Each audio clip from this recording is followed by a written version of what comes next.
朽是谁不重要，各位道友，还请一起出。可恶，付出了这么多，为此阵提供寒气。九老，我们该怎么做？居然堂而皇之的立于城，赤阳宫已复苏，准备好。迎年封天。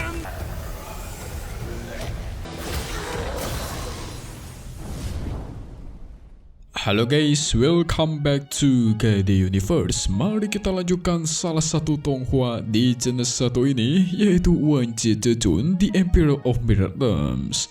Nah, di part hari ini, kita semua bakal melihat para tetua yang menyatukan kekuatannya untuk mengalahkan roh jahat kuno yang sangat kuat. Penasaran bukan? So langsung saja kita review sedikit dulu buat part kemarin, di mana kita semua sudah melihat di mana para tetua itu sudah masuk dan membantu lembah kuno dalam menghadapi roh-roh jahat guys.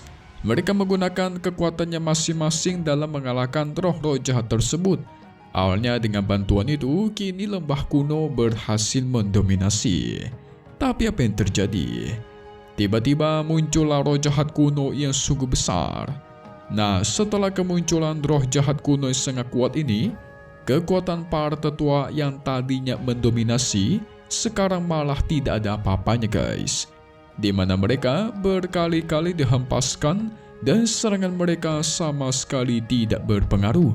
Tetapi untungnya tetua Han Taijin dan kakek Ciulau bekerja sama membuat sebuah formasi dalam melawan roh jahat tersebut. Cuma sampai situ tetua Han Taijin juga menyuruh para tetua dalam membantunya bekerja sama membantai roh jahat kuno ini guys. Apakah mereka mampu? So langsung saja kita masuk ke intro ya guys.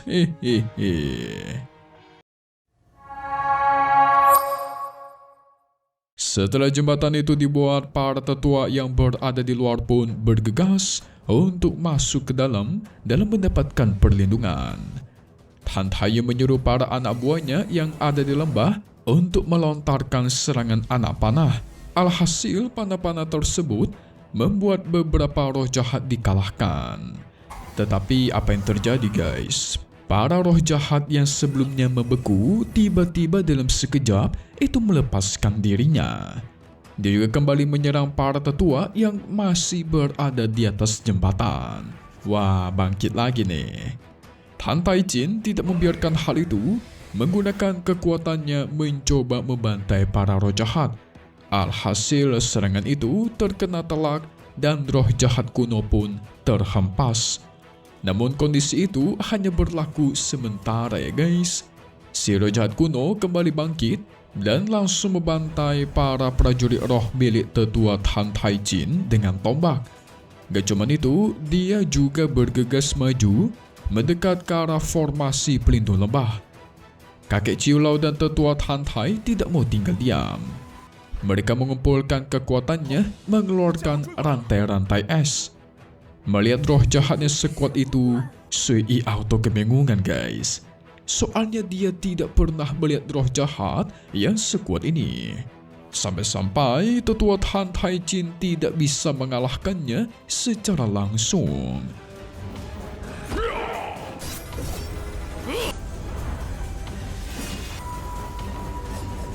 Yang ternyata roh jahat ini adalah roh jahat kuno guys. Jadi sebenarnya memang ada jurang roh jahat di dekat lembah mereka. Dan selama ini mereka menekan kekuatan roh jahat ini supaya tidak bisa keluar. Tetapi sepertinya karena jurang roh jahat ini semakin lama memiliki kekuatannya semakin kuat, pada akhirnya kekuatan roh jahat itu pun terus meluap dan mereka berhasil keluar dari jurang formasi. Ditambah lagi jurang itu mengeluarkan asap beracun yang sangat kuat.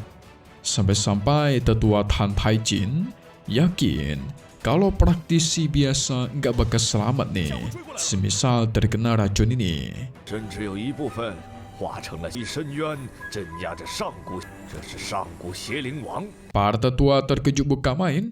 Topahe penasaran Apakah kakek Ciulau benar-benar berasal dari alam rahasia ini?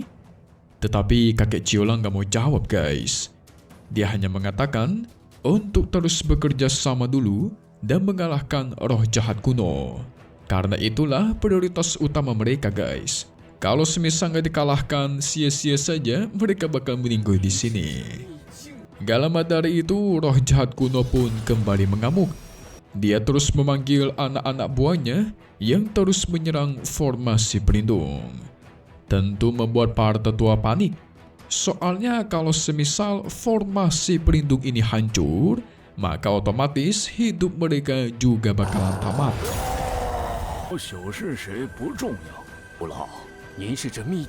Tetua Tantai menenangkan mereka dan terus menyuruh menyatukan kekuatan dalam bekerja sama mengalahkan roh jahat kuno ini. Karena itulah satu-satunya peluang mereka untuk membantai sang roh jahat guys. Yang dia tahu, roh jahat ini bukanlah roh jahat yang terkuat. Jadi jika mereka terus membiarkan roh jahat ini bermunculan, kemungkinan yang terkuat itu bakal muncul nanti guys. Wadidaw, ternyata ini masih belum yang terkuat ya guys. Masih ada yang lebih kuat lagi. Ngeri-ngeri. Ini aja udah kesulitan mereka, gimana yang terkuat? Tetapi ada juga beberapa tetua yang menduga kemungkinan ini semua adalah jebakan buatan si Yunfei. Soalnya mereka baru aja masuk ke dalam alam rahasia. Apalagi si Yunfei cuman diam doang, dia kelihatan tenang-tenang aja guys, kayak nggak ada beban. Itu membuat para tetua menjadi semakin yakin kalau Yunfei sengaja melakukan semua ini. 这不会又邪王汇集，我们竭力出手。这尊邪灵王还不是最强的，各位道友，还请一起出。 Alhasil ada beberapa tetua yang juga kesal karena dia sudah membayar mahal kunci pintu alam rahasia, namun kok sampai ke sini itu malah disuruh dalam membantu mengalahkan roh jahat. Ketua klan Wei berusaha menenangkan mereka karena sekarang sudah terlanjur ada di sini ya kan. Jadi mau tidak mau, mereka semua juga harus turun tangan. Kalau tidak, semua nyawa di sini tidak bakalan selamat. Benar juga sih. Alhasil para tetua tidak ada pilihan selain menyatakan setuju. Kakek Ciulau menyuruh mereka agar memadatkan kekuatan, berusaha mengontrol kekuatan es. Soalnya kekuatan es itu bisa membantu tetua Tantai dalam mengaktifkan formasi kuat.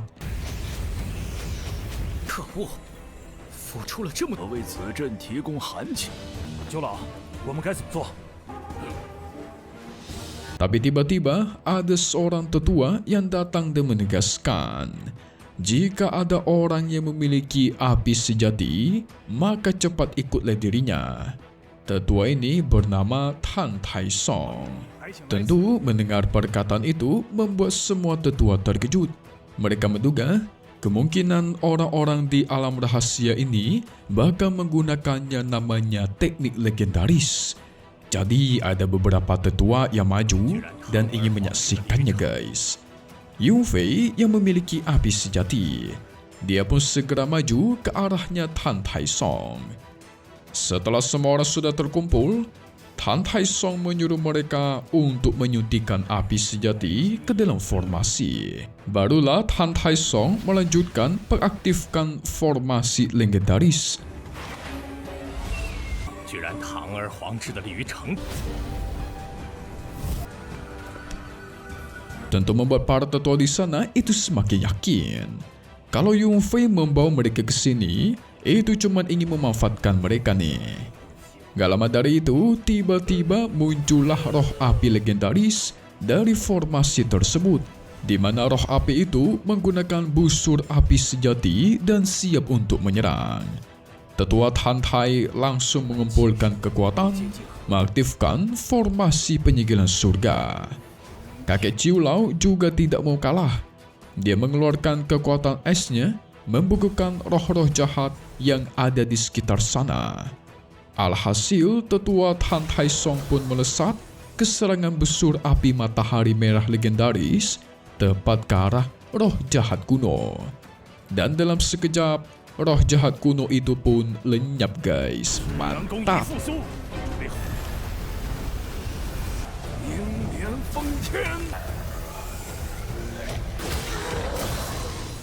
Han Taiyu senang bukan main karena Yunfei sudah membawa banyak orang yang memiliki api sejati.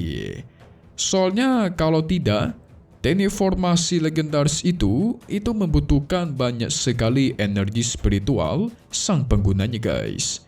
Mungkin aja kalau terlalu banyak digunakan, bisa membuat penggunanya terluka selama sebulan, parahnya bisa meninggoy.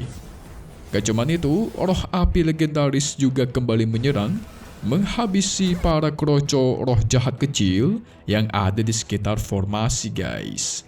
Nah, barulah sekarang sudah tidak ada lagi roh-roh jahat.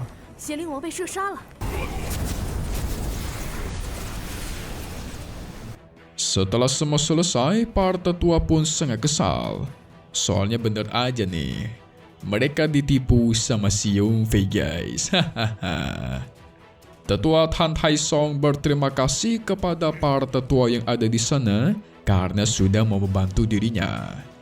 Para tetua penasaran sebenarnya mereka itu sekarang ada di mana sih? Yang ternyata mereka sekarang berada di tempat yang namanya Lembah Hunyuan, tepatnya di Pulau Peri Yun-U. Para tetua penasaran di manakah letak alam rahasianya. Tetapi tetua Han Taijin memastikan agar tenang saja. Mari kita mengobrol santai dulu di lembah ini. Wadidaw. Benar aja si Yunfei menipu mereka guys. Ternyata dimanfaatkan ya. Tapi kalau Mimi jadi Yunfei, mungkin bakal berlaku hal yang sama sih. Soalnya kan orang-orang ini dari awal itu ingin memanfaatkan Yunfei. Contohnya klan Wei, dia ingin merebut kunci alam rahasia dari Yunfei, makanya mengaku-ngaku kalau Yunfei berasal dari klan mereka. Intinya semua orang di sini sebenarnya dari awal ingin dimanfaatkan Yunfei, tapi sekarang kebalikan, Yunfei lah yang memanfaatkan mereka guys. Hahaha. 此间乃云雾仙岛，道友出手相助。来，还请入我谷中。内蕴混沌之谷的确有一个混元秘境。 So kira-kira apa yang terjadi di part 73 mendatang yang bakal rilis lagi di episode selanjutnya hari Kamis. Jadi pada intinya nanti kita semua bakal melihat Yunfei yang berkumpul bersama anak buahnya. Di sini Yunfei menegaskan kalau ternyata benar guys, dirinya sudah merencanakan ini semua. Tentu mendengar itu, Wuchan penasaran nih. Dari kapan coba si Yunfei merencanakan rencana sematang ini? Yang ternyata dia sudah memulai rencana ini ketika dia bertemu dengan gurunya dulu guys. Hah? Udah lama banget dong. Tentu itu membuat semua orang di sana terkejut mendengarnya. Apalagi Yunfei mengatakan kalau gurunya Wuya ternyata masih hidup. Wow, masih hidup? Berarti selama ini Yunfei tenang-tenang aja karena dia tahu gurunya masih hidup. Wah. Memang kira dari awal sudah meninggal guys, tidak diduga ya. Tapi di manakah gurunya? Kita tunggu lagi di part 73 Wanjie Zhezun. Seru juga buat satu ini ya. Tapi satu hal yang pasti cuman di sini, KD Universe. Thank you buat kalian semua nonton dan selalu support channel Mimin. Semoga kalian semua sehat selalu ya. Mimo pamit undur diri dulu. Kita bakal ketemu lagi di video-video selanjutnya. Oke kalau gitu, see you guys.